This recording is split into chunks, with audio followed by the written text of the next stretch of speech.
നമസ്കാരം. അഹമ്മദാബാദ് വിമാന ദുരന്തം അതില് ഇന്നും നമുക്കൊരു നോവായി മാറിയ ഒരു വ്യക്തിയാണ് നമ്മുടെ എല്ലാവരുടെയും ഇന്നും ഒരു നോവാണ്. മറ്റാരുമല്ല, രഞ്ജിത. രഞ്ജിതയുടെ ഹസ്ബൻഡിനെ കുറിച്ചാണ് ഇന്നത്തെ നമ്മുടെ വീഡിയോ.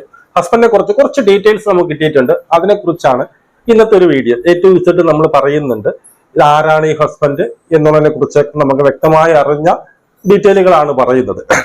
നമുക്ക് ഇതുവരെയായിട്ടും രഞ്ജിതയുടെ ഭർത്താവിനെ കുറിച്ച് നമുക്കാണ് അറിയാനുള്ളത്. ഒരു മിലിറ്ററിക്കാരനാണ് എന്ന് നമുക്കറിയാം, ഒരു മിലിറ്ററിയിലുള്ളവനാണ് എന്നറിയാം.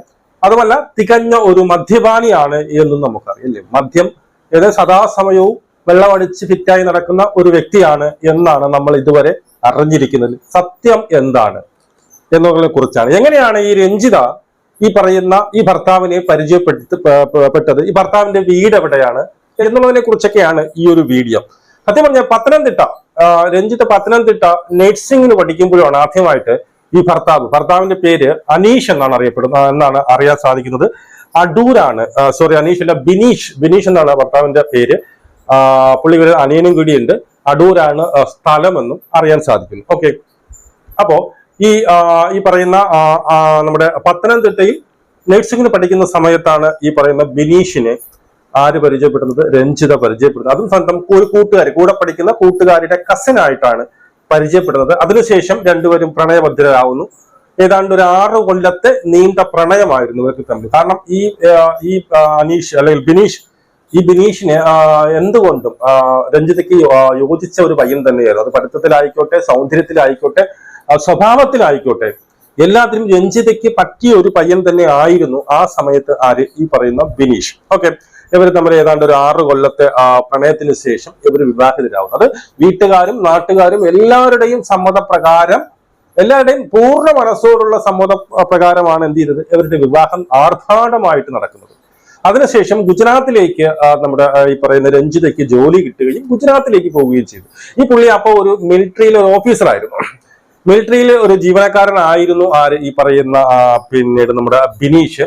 അവിടെ നിന്ന് ഈ രഞ്ജിത സത്യം പറഞ്ഞ രണ്ടുപേരും, രഞ്ജിത ആയിക്കോട്ടെ ഈ പറയുന്ന ഭർത്താവ് ആയിക്കോട്ടെ, രണ്ടുപേരും പരസ്പരം ആത്മാർത്ഥമായി പ്രണയിച്ചിരുന്ന കക്ഷികളാണ്. ഒരു കറ പോലും ഇല്ലാതെ ആത്മാർത്ഥമായി പ്രണയിച്ച കക്ഷികൾ തന്നെയായിരുന്നു. അതിനുശേഷം ഇവരെന്ത് ചെയ്യുന്നു? ഗുജറാത്തിലേക്ക് രഞ്ജിത പോകുമ്പോൾ ഈ പറയുന്ന ഭർത്താവ് അല്ലെങ്കിൽ ബിനീഷ് ചെയ്ത് മറ്റൊന്നുമല്ല, തന്റെ ജോലി പിന്നീട് എന്ത് ചെയ്തു? കളഞ്ഞിട്ട് ഇവിടെ വന്ന് ഈ ഗുജറാത്തിൽ രഞ്ജിത ജോലി ചെയ്ത ഗുജറാത്തിൽ സെക്യൂരിറ്റി ജീവനക്കാരനായിട്ട് ജോലി ചെയ്തു എന്നാണ് നമുക്ക് അറിയാൻ സാധിക്കുന്നത്. ഈ പട്ടാളത്തിലാണ് പുള്ളി ജോലി ചെയ്യുന്നത്. അവിടെ നിന്ന് എങ്ങനെ ആ ജോലി പുള്ളിക്ക് എങ്ങനെ അത് കളയാൻ പറ്റി എന്നുള്ളത് ഇപ്പോഴും എനിക്ക് ഒരു ഡൗട്ടാണ്. എങ്കിൽ അങ്ങനെയാണ് നമുക്ക് അറിയാൻ സാധിക്കുന്നത്. പട്ടാളത്തിലായിരുന്നു ആ ജോലി രാജിവെച്ചിട്ട്, അല്ലെങ്കിൽ ജോലി വേണ്ട, പട്ടാളത്തിലേക്ക് അങ്ങനെ വേണ്ടെന്ന് വയ്ക്കാൻ പെട്ടെന്ന് പറ്റത്തില്ല. അതാണ് എനിക്ക് ഡൗട്ട്. അപ്പൊ എന്തായാലും ഇവിടെ വന്നൊരു ഏതാണ്ട് ഒരു 9 കൊല്ലം ഈ പറയുന്ന ഗുജറാത്തിൽ സെക്യൂരിറ്റി ജീവനക്കാരനായിട്ട് സ്വന്തം ഭാര്യയുടെ കൂടെ ജീവിക്കണം എന്ന് ആഗ്രഹിച്ചുകൊണ്ട് അത്രയ്ക്ക് സ്നേഹമായിരുന്നു ആരെടുത്ത്? ഈ പറയുന്ന നമ്മുടെ രഞ്ജിതയോട് ബിനീഷിന് സ്നേഹമായിരുന്നു. അങ്ങനെ എന്ത് ചെയ്യുന്നു? സെക്യൂരിറ്റി ജീവനക്കാരനായിട്ട് അവിടെ ഇന്ന് ഏതാണ്ട് 9 കൊല്ലത്തോളം ഇവര് അവിടെ ജോലി ചെയ്യുന്നു. ഈ സെക്യൂരിറ്റി ജീവനക്കാരൻ ആയി നിൽക്കുന്ന സമയത്താണ് ഈ പുള്ളി ഈ പട്ടാളത്തിലാണല്ലോ. പട്ടാളത്തിലാവുമ്പോൾ തന്നെ ചെറുതായിട്ടുള്ള ഒരു മദ്യപാനം മുമ്പേ കാണും. പട്ടാളക്കാർക്ക് പൊതുവെ മദ്യപാനം അവിടെ കൊടുക്കുന്നതാണ്. അപ്പൊ ഇവിടെ ഈ സെക്യൂരിറ്റി ജീവനക്കാരനായിട്ട് നിൽക്കുന്ന സമയത്ത് ഈ പുള്ളിക്ക് ഇതെന്ത് ചെയ്തു? ഇത് ഓവറാകുന്നു. ഈ ഒരു മദ്യപാനത്തിന്റെ അഡിക്റ്റ് പുള്ളിയെ ഇങ്ങനെ എന്ത് ചെയ്യുന്നു? പിന്നെ മദ്യപാനത്തിൽ പുള്ളി ഒരുപാട് അഡിക്റ്റ് ആവുകയും അതിനുശേഷം മദ്യമില്ലാതെ ജീവിക്കാൻ പറ്റില്ല എന്നൊരവസ്ഥയിലേക്ക് വരുന്നു. പക്ഷെ അപ്പോഴും ഈ പറയുന്ന പുള്ളിക്ക് ഈ രഞ്ജിത ജീവന തുല്യം സ്നേഹമായിരുന്നു എന്നാണ് അറിയാൻ സാധിക്കുന്നത്. പിന്നെ കൂടുതൽ മദ്യപിക്കുമ്പോൾ ഈ പുള്ളി പറയുന്നത് നമുക്കറിയാലോ, എത്രയൊക്കെ നമ്മളെ സ്നേഹിക്കുന്നു എന്നൊക്കെ പറഞ്ഞാലും ഒരു കംപ്ലീറ്റ് പൂർണ്ണമായിട്ട് ഒരു മദ്യപാനിയിലൂടെ ജീവിക്കുക എന്ന് പറയുന്നത് ഏതൊരു ഭാര്യയ്ക്കും പറ്റുന്ന ഒരു കേസല്ല. കാരണം ഒരു സമൂഹത്തിലേക്ക് കൊണ്ടുനടക്കാൻ പറ്റത്തില്ല. ഏതെങ്കിലും ഒരു പാർട്ടിയിൽ പോകുമ്പോഴോ ആരെങ്കിലും ഇൻട്രൊഡ്യൂസ് ചെയ്യുമ്പോഴോ അപ്പോഴൊക്കെ ഈ പൂർണ്ണമായിട്ടുള്ള മദ്യപാനികൾ അവരുടെ ബിഹേവിയറും അവരുടെ വസ്ത്രങ്ങൾ, പിന്നെ അവർ ധരിക്കുന്ന വസ്ത്രങ്ങളായിക്കോട്ടെ, അവർ നടക്കുന്ന രീതി, ഒരു ഫംഗ്ഷന് പോകുമ്പോൾ അടിച്ച് വിറ്റായി കയറി വന്ന അവിടെ നമുക്ക് ഉണ്ടാകുന്ന ഒരു നാണക്കേടുണ്ട്. ഇതൊക്കെ കുറെയൊക്കെ ആർക്ക് ഈ പറയുന്ന രഞ്ജിത അനുഭവിക്കേണ്ടി വന്നു. അപ്പൊ രഞ്ജിതയ്ക്ക് ഇത് അങ്ങോട്ട് പറ്റാത്ത ഒരു അവസ്ഥയിലേക്ക് മാറി. കാരണം 1-2 കൊല്ലം കൊണ്ട് ഈ മദ്യത്തിന്റെ അളവ് കൂടി, മദ്യത്തിന്റെ ആസക്തി ഈ പുള്ളിക്ക് പിന്നീട് കൂടിക്കൂടി വരികയും അതിൽ കംപ്ലീറ്റ് ആയിട്ട് അഡിക്റ്റ് ആവും. സദാസമയവും ഇതില്ലാതെ പറ്റില്ല എന്നുള്ള രീതിയിലേക്ക് ആയിത്തീർന്നു. അപ്പൊ അവിടെ വെച്ച് ഇവർക്ക് ഒരു സ്വരച്ചേർച്ചയില്ലായ്മ ഇവർക്ക് ഉണ്ടായിരുന്നു. അതായത് ഈ ഗുജറാത്തിൽ വെച്ചാണ് തുടക്കമിട്ടത്. അതിനുശേഷമാണ് ഇവരെന്ത് ചെയ്യുന്നറിയാമോ, ആദ്യം ഒരു ഖത്തറിലേക്ക് പോകുന്നു. ഖത്തറിലേക്ക് പിന്നീട് രഞ്ജിത പോകുന്നു. അവിടെ സ്വന്തം അപ്പോഴും രഞ്ജിതയ്ക്ക് ചെറിയൊരു അങ്ങോട്ടും ഇങ്ങോട്ടും ഒരു ചെറിയ വാക്ക് തർക്കങ്ങൾ മാത്രമേ ഉണ്ടായിരുന്നുള്ളൂ.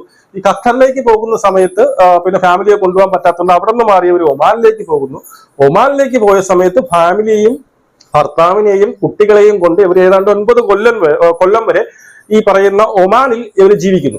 അവിടെ വെച്ചും ഈ പുള്ളിയുടെ മദ്യപാനം കൂടുതൽ കൂടി വരികയും ഈ പുള്ളിയുടെ മദ്യപാനത്തിലേക്കുള്ള അഡിക്ഷൻ കൂടുകയൊക്കെ ചെയ്യുന്നു. ഈ മദ്യപാനത്തിന്റെ അഡിക്ഷൻ ഇങ്ങനെ കൂടുന്നു. ഇത് പറഞ്ഞ് അവർ തമ്മിൽ തർക്കങ്ങളാവുന്നു. ഇനി ഈ പുള്ളിയുടെ അടുത്ത് അല്ലെങ്കിൽ ഈ ഭർത്താവിന്റെ കൂടെ തനിക്ക് ഇനി ജീവിക്കാൻ പറ്റില്ല എന്നൊരു അവസ്ഥയിലേക്ക് ഈ പറയുന്ന ആരെത്തിച്ചേരുന്നു, രഞ്ജിത്ത് എത്തിച്ചേരുന്നു.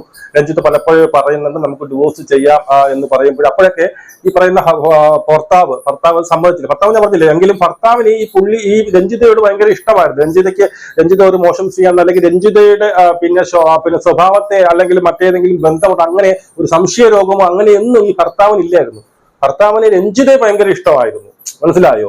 മറ്റേതൊരു പെൺകുട്ടിയെക്കാളും രഞ്ജിത തന്റെ അടുത്ത് ഭാര്യയായിട്ട് വേണമെന്ന് ആഗ്രഹിച്ചൊരു വ്യക്തിയാണ്. പക്ഷെ എന്ത് വേണം, അങ്ങനെ പറഞ്ഞിട്ട് കാര്യമില്ലല്ലോ. പക്ഷെ രഞ്ജിതയ്ക്ക് ഈ പറയുന്ന ഭർത്താവിനെ കൂടെ നിർത്താൻ പറ്റാത്തൊരവസ്ഥയാണ്. കാരണം അത്രയ്ക്കുള്ള മദ്യപാനമാണ്. പറഞ്ഞിട്ടോ എടുത്തിട്ടോ നമുക്ക് രഞ്ജിത ഒരുപാട് ശ്രമിച്ചു നോക്കി, പലയിടത്തും കൊണ്ടുപോയി ഈ ഒരു അഡിക്റ്റ് മാറ്റാൻ വേണ്ടിയൊക്കെ നോക്കി. പക്ഷെ ഈ അഡിക്ഷൻ കൂടുന്നതല്ലാതെ മറ്റൊരു നിവൃത്തി ഇല്ലാതാവുകയും ഇതിനിടയിൽ രഞ്ജിത ഒരു വീട് വാങ്ങിച്ചു. 45 ലക്ഷം രൂപയ്ക്ക് ഒരു വീട് വാങ്ങിച്ചിട്ടുണ്ടായിരുന്നു. സ്വന്തം പിന്നീട് അധ്വാനിച്ച് വാങ്ങിച്ചിട്ടുണ്ടായിരുന്നു. ആ വീട് പിന്നെ 48 ലക്ഷം രൂപയ്ക്ക് രഞ്ജിത പിന്നീട് അത് വിറ്റതിന് ശേഷമാണ് രഞ്ജിത എന്ത് ചെയ്യുന്നത്, UK പോകുന്നത്. മനസ്സിലായോ? UK പോയി ആ സമയത്താണ് ഈ ഒരു ഡിവോഴ്സ് ആവുന്നതും ഈ ഭർത്താവ് അറിയാതെ തേർഡ് പാർട്ടി ഡിവോഴ്സ് എന്ന് പറയുന്നത് അതെങ്ങനെ കണക്കായെന്ന് എനിക്കറിയില്ല. അങ്ങനെ അതൊരു ഡിവോഴ്സ് ആവുന്നു. അങ്ങനെ UK പോയതിനു ശേഷം UK ഏതാണ്ട് 1 കൊല്ലം വരെ അവരവിടെ താമസിച്ചിട്ടുള്ളൂ. പിന്നെ അവിടെ വർക്ക് ചെയ്തിട്ടുള്ളൂ രഞ്ജിത.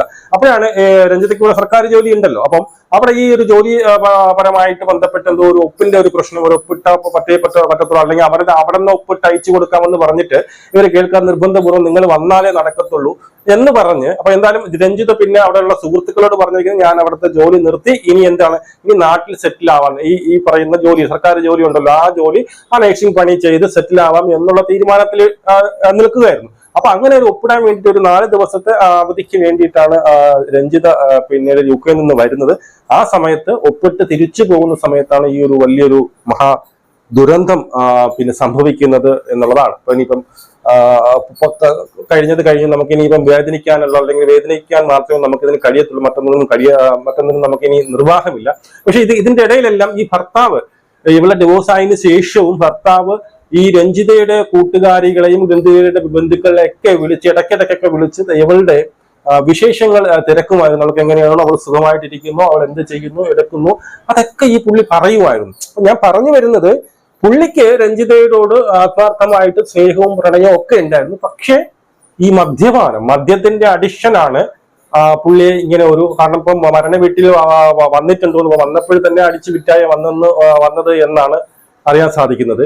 അപ്പം പുള്ളിക്ക് ഈ മദ്യമില്ലാതെ ഒരു സമയവും പോലും ജീവിക്കാൻ പറ്റാത്തൊരവസ്ഥയിലേക്ക് മാറി എന്നാണ് നമുക്ക് അറിയാൻ സാധിക്കും. ഇതാണ് രഞ്ജിതയുടെ ഒരു ലൈഫ് സ്റ്റോറി എന്ന് പറയുമ്പോൾ ഇതൊക്കെയാണ് നമുക്ക് അറിയാൻ സാധിക്കുന്നത്. നിങ്ങളുടെ അഭിപ്രായം നിങ്ങൾ കമന്റായി രേഖപ്പെടുത്തും. നമുക്ക് വേണ്ടി കാണാം. ജയ് ഹിന്ദ്.